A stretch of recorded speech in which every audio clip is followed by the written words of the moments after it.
لكم من مصر. لما كنا بنعمل موديلات كتيره كانت الناس تقول لك الكم. طب ما الكم انا عامل فيه حلقات كتير وعامل له موسوعه، بس زي بعض. طالما شغالين في العبايه نكمل الكم بتاع العبايه، هنكمله باسلوب مختلف شويه. هناخد من اول هنا اللي هو المقاس الفعلي. احنا وصلنا لحد هنا مش كده؟ من اول هنا العمود الاولاني ده هناخد 6 سم من فوق كده، كان 6 سم ونخصمهم. هنخصم 6 سم كده. اول هام دول كده لحد هنا اهو. 16 لا معوجة بتوعهم كام؟ 16 سم اللي هو الاساسي ده.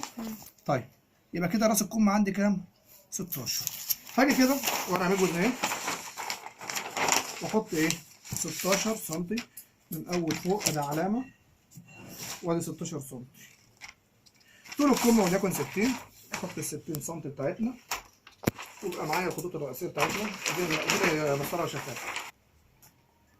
النهارده بعد ما اخلص الكم اخويا احمد كان اقترح عليا اقتراح هنحاول ننفذه ونشوف الدنيا هتمشي ازاي. انا مش هستخدم الكم بطريقه فتح خليل لان انا عملت قبل كده كم بطريقه اكاديميه، وكفايه ان احنا نشتغل بطريقه اكاديميه. مش لازم ان احنا نشتغل بطريقه اكاديميه النهارده لان النتيجه في الاخر واحده. بدل ما نعقد نفسنا ندور على الاسهل ونشتغل عليه. طيب كده انا حددت طول الكم وحددت راس الكم خلاص. طيب من ال 6 سم دول هنعمل ايه؟ هنقيس الدوران اللي باقي.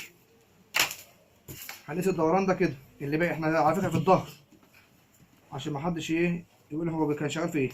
دول كده واكمل الجيرو التاني اهو. طيب الجيرو ده هو بقى مقصدنا النهارده ومربط الحصان او مربط الفرس. دول 47 هنخليهم 48 راح دماغنا. لان احمد اخويا قال احنا عايزين نفهم الناس ده ايه وده ايه، لان احنا لينا لغه. ماشي، احنا لينا لغه بنقول جيرو. في ناس مش فاهمه يعني جيرو. ده حركه الابط ده كده، وده اي دوران بنقول عليها جيرو. بنقول عليها ايه؟ جيرو او حردة الابط. خلاص. ودي دوران الرقبه او جيرو الرقبه. دوران دول النهارده في المصطلحات بتاعتنا. الترومبه او راس الكم اللي هي المسافه دي اللي هي هنعمل عليها من اول هنا لحد هنا هنسميها راس الكم او ترومبه الكم. في ناس بتقول عليها ترومبه.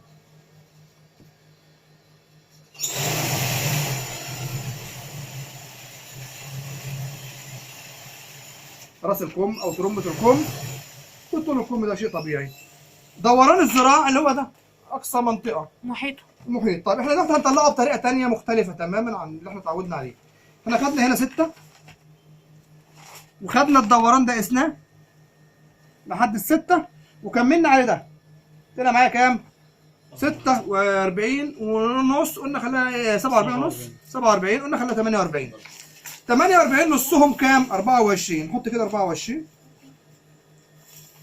الورقه هنا قليله فهنقيس الناحيه دي ونخلي نفس الكلام الناحيه دي. معلش عشان صغر الورقه افصلوا ونعيدهم من الناحيه الثانيه.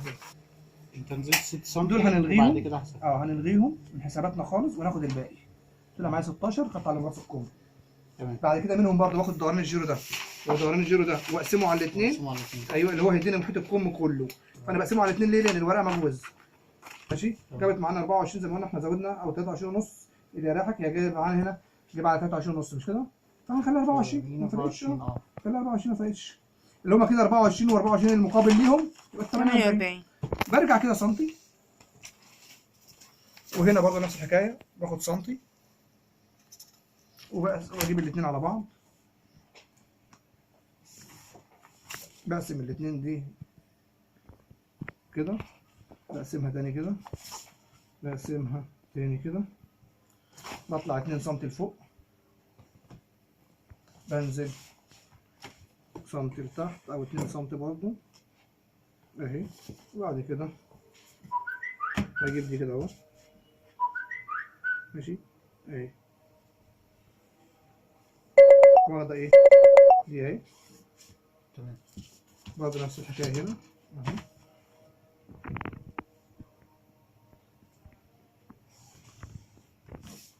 تمام. هاخد تحتها اهو، ممكن نص الاول عشان ما اجي احط اللي تحتها يبقى الموضوع سهل. مش بنزود سنتي ولا حاجة؟ لا الخيط ده في الآخر مالهاش علاقة بالباترون خالص.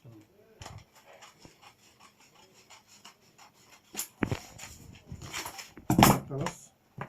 هو في ناس بتعمل الأول اللي أقل وبعدين ترفع الكتف، لا أنا بعمل الأعلى وبعدين إيه أنزل بالتاني. هروح جاي كده أهي من أول هنا وهنزل سنتي كده أهو، أهو سنتي أهو.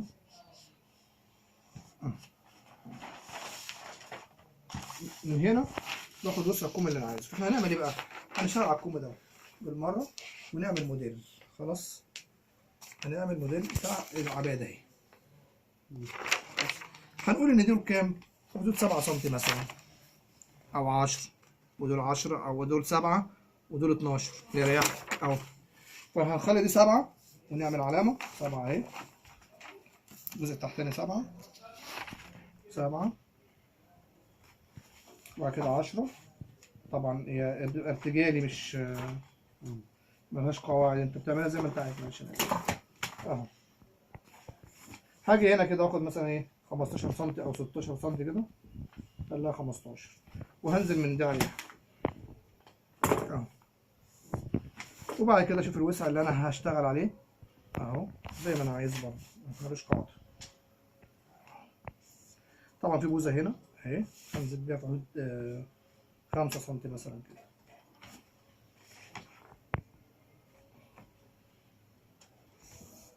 في الحالة دي 7 سم اهو. هاخدهم من هنا تاني 8، خليها 8 تبقى معقولة. انا شايفها 8 حلوة يعني اهو.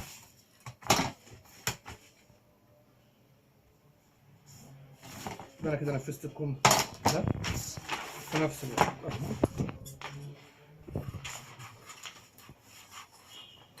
لو عايز انزل اكتر من كده انزل، مش شرط يعني. مش انا شايفها 8، اللي شايفها 10 ينزل 10. انا الطول الاصلي اهو ينزل زي ما هو عايز يعني اهو. انا يا عم هنزل اكتر، مش لازم 8 اهو. نزلت اكتر، عملت لها موزه اكتر. اهم حاجه المستوى يكون واحد من هنا اهو 8 يبقى هنا 8 اهو.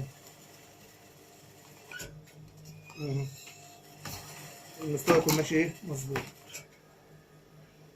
كده. انا حددت الموديل اهو. وبعد كده هنا في ايه؟ في 7 برضو. هتطلع ال7 برضو اه، هتطلع ال7. الامام بقى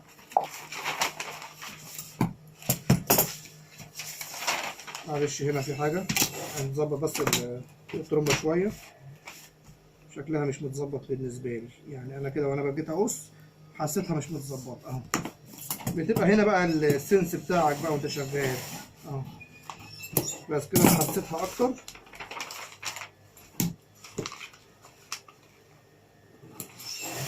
الامام اهو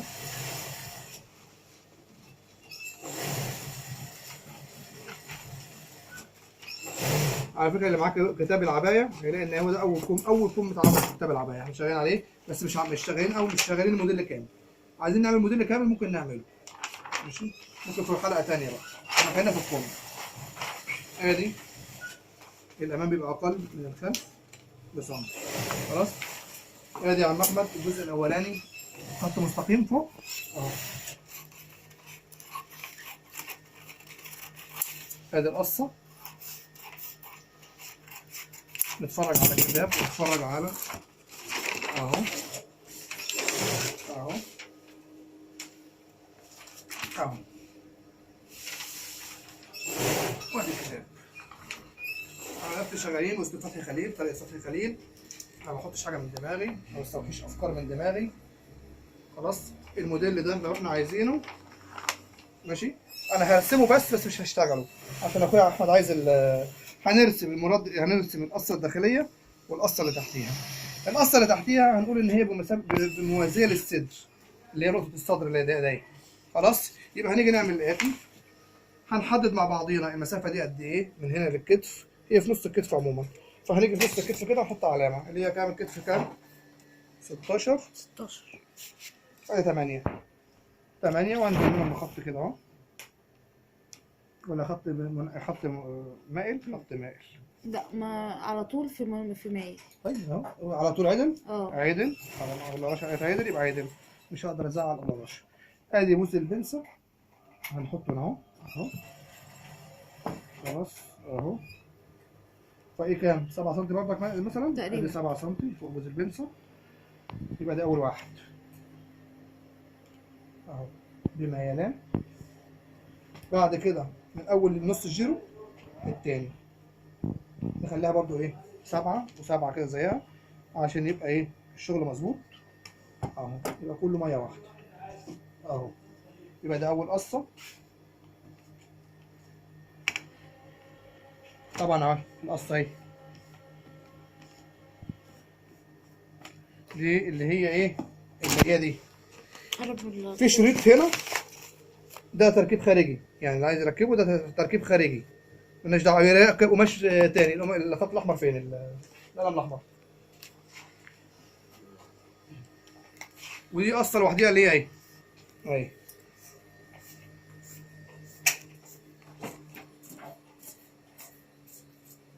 طبعا مش شرط بقى ان انا اقص خلاص ولا اقص باين قوي يعني. الديل بقى بتاعكم بقى عشان احنا دلوقتي احنا مش عايزين نخوض ونخلي الحلقه تبقى كبيره وممطوطه. احنا خلينا انسوا دول، احنا بنعرفكم بس شكلهم ممكن يبقى ازاي. وبعد كده الديل بقى ممكن نحدده على 4. هو متحدد هنا على 4. متحدد هنا على 4. نبقى نكمل فيها في حلقه ثانيه ان شاء الله. من مصر تحية الاسلام بلاد العرب اوطاني وكل العرب اخواني. لا ننسى قراءة الفاتحة. مهر وكشا سرور والدي الحاجة عائشة رحمها الله، والدة الأنسة رشا. الحاجة عائشة من الناس اللي هي لها الحمد لله رب العالمين أفضل علينا وعلى المحل ده. لولا إن ربنا حطها في سكتنا ما كانش يبقى عندنا محل رحمها الله. أنا طبعا هلزق ده تاني عشان الأخ أحمد مش عايز القصة ديت، فإحنا مالناش دعوة، إحنا بنعمل له إيه اللي هو عايزه.